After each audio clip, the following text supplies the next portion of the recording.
Trump acudirá, si es preciso, a recursos violentos para atajar la llegada de visitantes indeseables. La deportación de inmigrantes más grande de la historia. Mi columna se llama Cacería de Inmigrantes y tiene que ver con todo lo que hemos venido discutiendo o conversando a lo largo de este programa, que es la situación en Estados Unidos y las posibilidades de que padezcan los inmigrantes un triunfo lamentable sería de Donald Trump.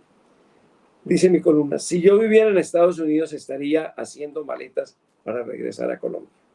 Donald Trump quiere convertir el sueño norteamericano en una pesadilla y a tono con él, una ola derechista fascista sacude al mundo y cierra todas las puertas a los desheredados de la tierra. Estas son algunas de las amenazas y frases ignominiosas del candidato republicano en los últimos días. Las cito. Promete realizar la deportación, comillas, la deportación de inmigrantes más grande de la historia. Considera que si llega al poder es legítimo perseguir a sus enemigos políticos empleando incluso a las fuerzas militares. Propone instaurar un veto total al ingreso de musulmanes a los Estados Unidos.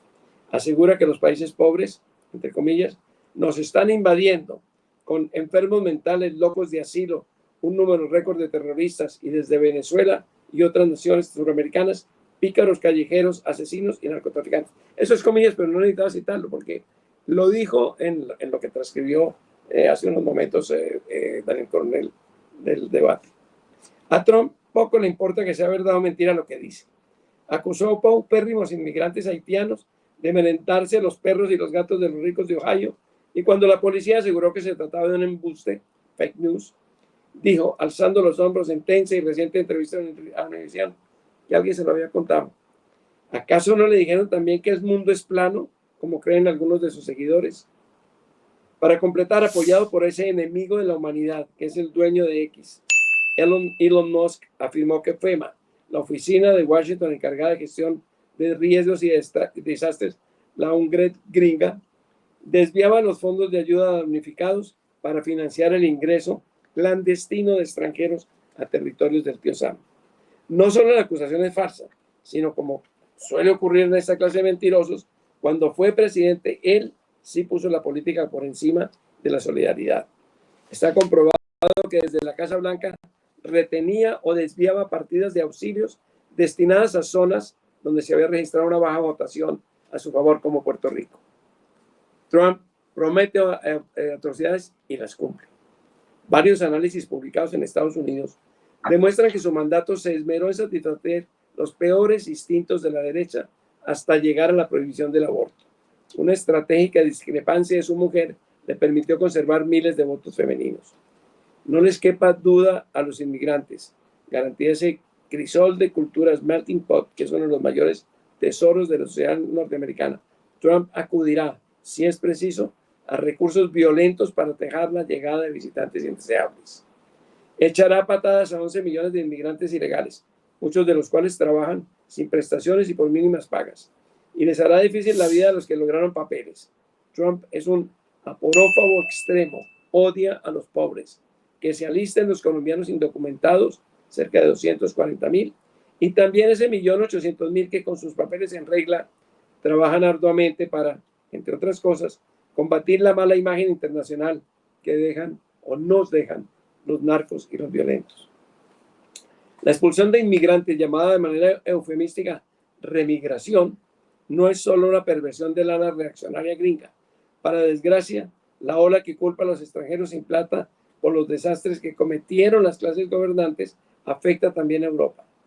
La retórica xenófoba ha impulsado a partidos que reencarnan aspectos del nacionalsocialismo y el fascismo.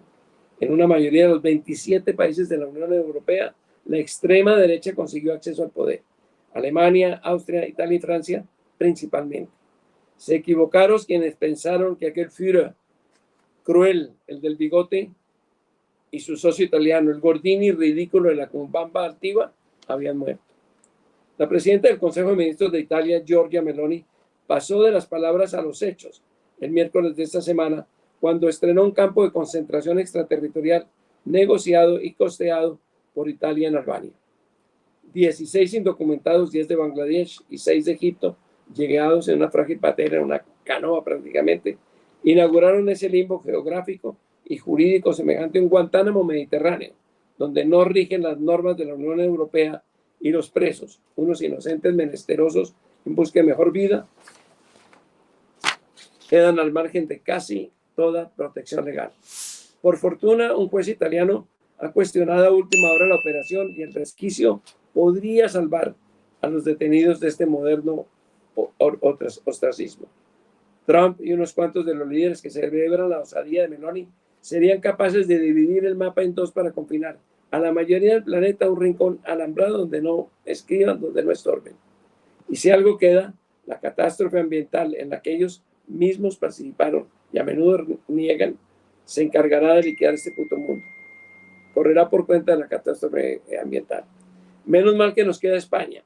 Con innegable valor y terco realismo, el presidente Pedro Sánchez ha alzado la voz contra los planes europeos de deportación y confinamiento y se ha atrevido a sostener que la inmigración es indispensable para el crecimiento económico de los países desarrollados, donde los nacimientos rozan los mínimos y los aportes de los trabajadores humildes, son el sostén de su seguridad social.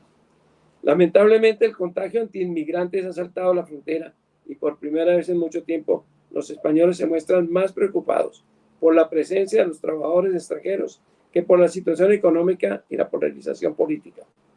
Hablo de ciudadanos mal informados por los partidos retardatarios y conservadores, cuyos antepasados hasta hace poco emigraban para ganarse el pan a Alemania, a América, y ahora tienen familiares y paisanos regados por toda Europa y América.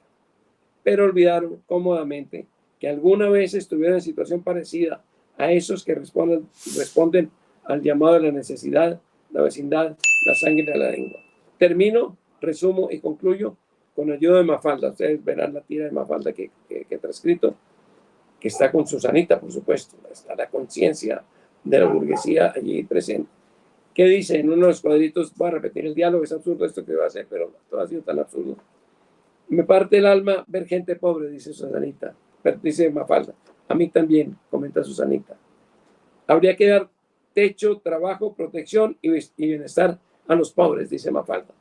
Y comenta Susanita. ¿Para qué tanto? Bastaría con esconderlos.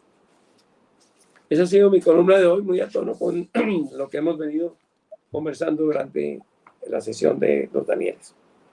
Y ahora, es muy importante lo que estás diciendo y además no tiene ningún antecedente histórico. Ninguna deportación ha alcanzado esos tamaños. Las más grandes fueron las deportaciones del Gulag durante el régimen de Stalin en la Unión Soviética, que alcanzaban 6 millones de personas. Aquí Trump ha propuesto que sean 11 millones de deportaciones.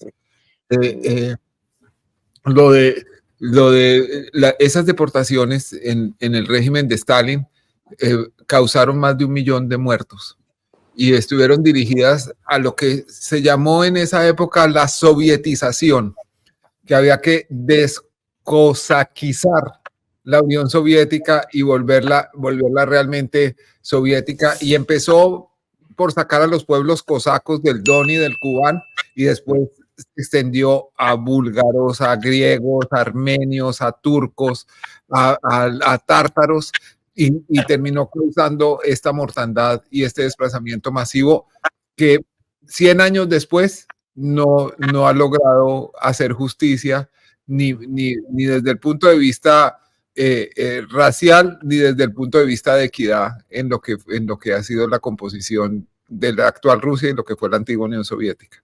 Y que lo que propone Trump superará incluso esa deportación. Casi lo duplica. Pero Dani, ¿es plausible como presupuestal y hacer eso? La gente que sabe que es irrealizable, pero alrededor de todo eso hay una gran industria. Hay empresarios que las cárceles privadas en Estados Unidos son un gran negocio. Esos centros de detención, el transporte terrestre y aéreo de los deportables, la comida, los teléfonos, los brazaletes o los grilletes electrónicos que les ponen, todo eso es un negocio de miles de millones que seguramente favorecerá a unas personas específicas si se llega a poner en práctica, aunque creo que al final del día todo esto es irrealizable.